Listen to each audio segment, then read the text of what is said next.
Hey guys, what's going on? Got another update progress report on the CJ7 V8 swap. Getting farther along. I'm actually going to do a separate little series on that bad boy that you're seeing right there to try and document my journey of doing the Jeep Air AC kit.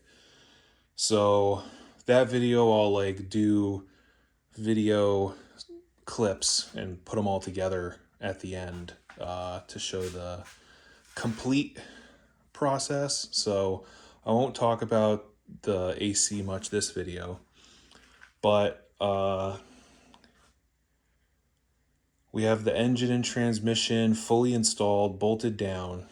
The skid plate was a fight. I don't know the combination between this frame and whatever. The skid plate that I had that I'm 90% sure came out of the Jeep that this drivetrain came out of did not want to fit right in this frame. I wound up having to Dremel the bolt holes on the slot on the sides that mount the skid plate to the frame. I had to Dremel them and elongate them a lot to get the skid plate to sit right. And then I wound up having to chop a big section out of it. I don't know if you'll be able to see, see that big hole in there? So on this skid plate and my other skid plate,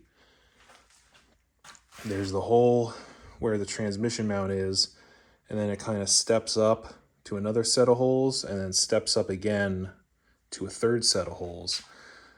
Well, the transmission mount wants to go in the rearmost set of holes, but because of the raised portions, the transmission was actually hitting the skid plate before the mount did. So I had to whack that section of the skid plate out. I'm not sure why.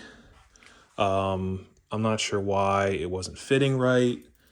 Maybe with the frames, there's a difference between automatic and V8, or automatic and manual frames. I know the engine mounts are good because I compared the engine mounts where they are now with where they were in the other Jeep.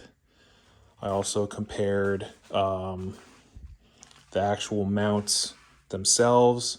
That is the 6-cylinder mount. That is the 8-cylinder mount, but physically they were the same between the 6 and 8-cylinder, which I think I mentioned this in the previous video. So as far as I'm aware, engine mount wise, engine placement wise, everything is where it should be. But unfortunately, the skid plate required a lot of work. Now, it's not a huge deal chopping that section out. The skid plate is still plenty strong, and even if it does flex or start having issues, I can just weld a piece in that gap because it was the raised part that was the problem. So even if I filled in that hole and made it just flat across, that would be fine. And I had to, drill new holes, and looking online forums, it's something that a lot of people run into having to do. So the only thing I can think of as to why I had so much issue is maybe this skid plate actually isn't the one out of the Jeep, or there was some slight difference or whatever, but it wouldn't make sense to me because, again, the skid plate was hitting the transmission before the mount did. So maybe there was, maybe if this is from the other parts Jeep I had that this drivetrain came from, maybe they had a spacer under the transmission mount and I didn't think anything about it. Maybe this isn't the correct transmission skid plate. Maybe the one they had broke or rusted or bent, and they had to get this one and make it work. But it's in there, so transmission is mounted, engine is mounted, bolt, torque down and everything. I got the intake is installed. I got the valve covers installed with the stainless bolts. It looks pretty good. Header is in on this side. That went well. This bolt here is an ARP bolt that I had laying around because the first quarter thread of the threads in that bolt hole were missing. So I had to find a longer bolt, and I found an ARP bolt that had the same smaller head, so it doesn't have any clearance issues. So that worked out really well. We also, you might have seen it when I poked under, but we have our purple hornies put on. I'm not 100% happy. I thought these were going to be longer. You can see right now, they're kind of coming out before the back of the door. I thought they were going to come all the way back out to the skid plate. So we'll see. Maybe they sell a longer set that I can buy if those really don't work out the way I want. But those are done on both sides. I still have to finalize the mount for them, but that's not a big deal. I got the caliper replaced on this wheel. I was having an issue with this brake in particular was putting out a lot of brake dust, and also it was locking up under normal braking. So I think that is a crown caliper. These ones are calipers that I got off of Rock Auto, and I think they are junk. I actually had to do a lot of grinding on the underside of that caliper to get it to clear the rotor, whereas this crown one I did not. So we'll have to see once it gets out on the road. Luckily this one doesn't put out much of any brake dusts, and this one doesn't lock up, so it was just this wheel that was giving me problems. If in the future that one starts acting up, I know to do a crown caliper and that'll get that settled. But brakes have all been rebled on this caliper, so that should be good. I've shown before we had the alternator in. Distributor, got this HEI, just a no-name Chinese one. I've run these before with good success, and I had scavenged a bunch of the electric stuff out of the one that I had in the 6-cylinder. Now I have this one for the AMC. I do have a matching set of cam and distributor gears that I put in, so should not have any issues there. But power steering pump, we have all of that in, and we actually have our power steering lines. Fits pretty good.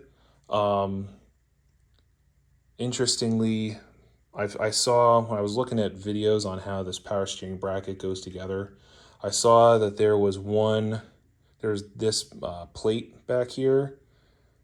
A lot of them had a tab that came up and you put the ratchet in there. Mine must be an older style, and it has this hex head that kind of comes in here, and I can see why they upgraded it, because you have to use an open-end wrench. So I'm sure that got stripped out a whole bunch with people trying to adjust it by just using the wrench.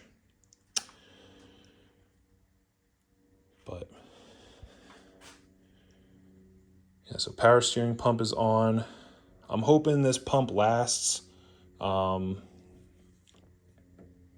do have to suck it in a bit more, but this is the original pump that came on this engine that I swapped over to the 6-cylinder that I've now swapped back. I think it might be starting to leak around this O-ring. In the 6-cylinder, there was always some seepage underneath of it. But if it does leak, I'll just take it out and try and do a rebuild instead of trying to get a new pump, because that can always be a pain in the butt. Carburetor is there. I had a new Felpro gasket for it, but when I put it on, the carburetor studs didn't even stick a full thread out of here. I put the old gasket on just to see, and it just has enough to get like half a thread going on the studs. So that's going to come back off, and I got to get longer studs. I could just do away with this phenolic spacer, but I'd rather not, because those are very good, and that's factory. But they're really good for keeping the heat out of the carburetor.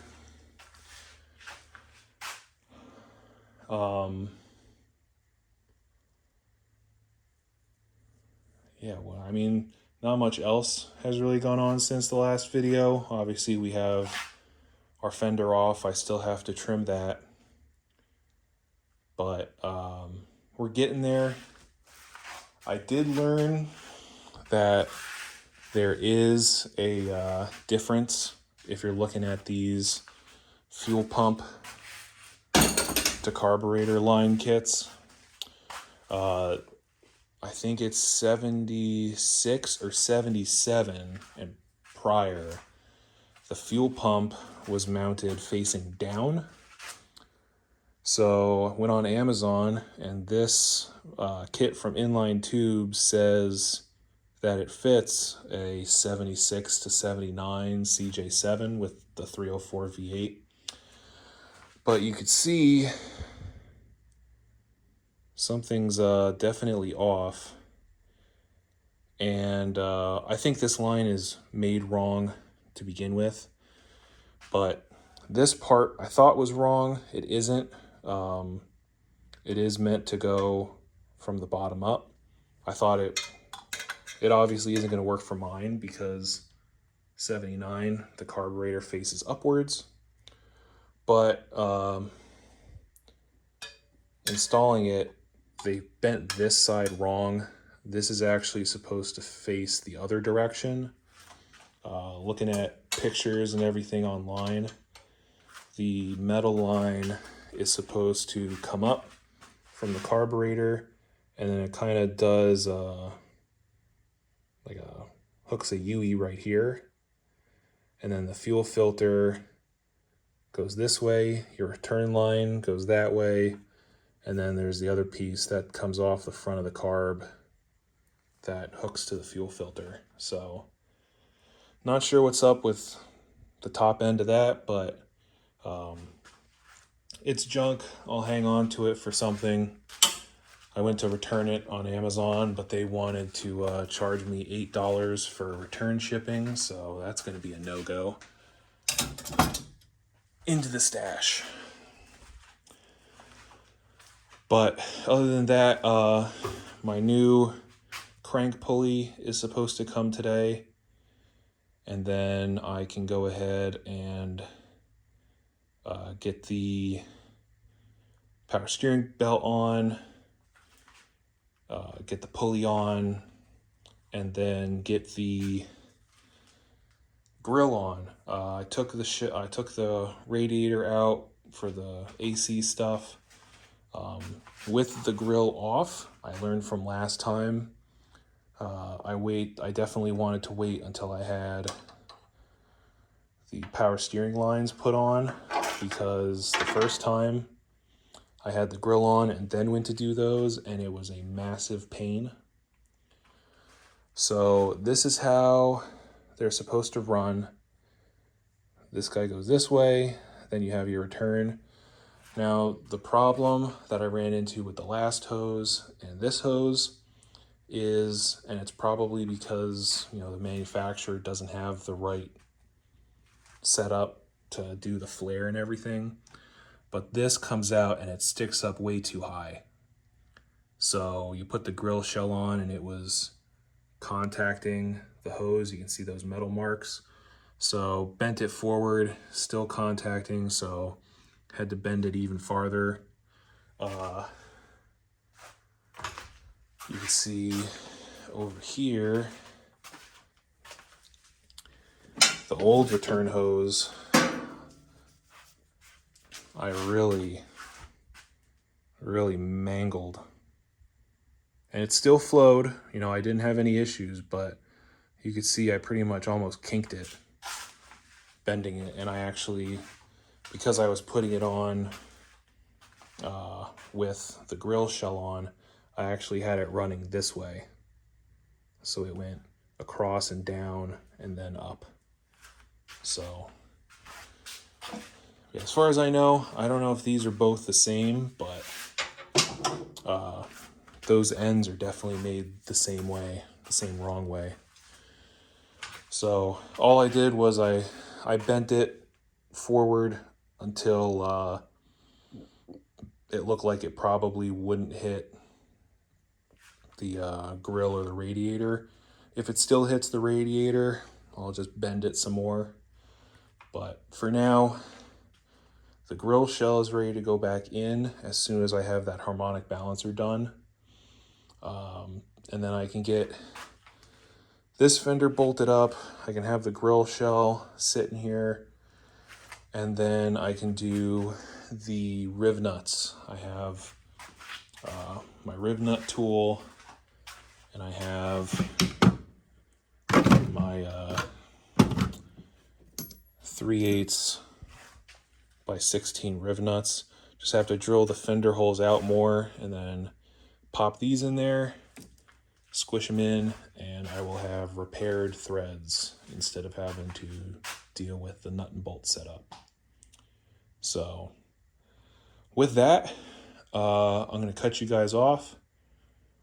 I'm going to go film the first clip of our AC install. So I'll catch you guys on the next one.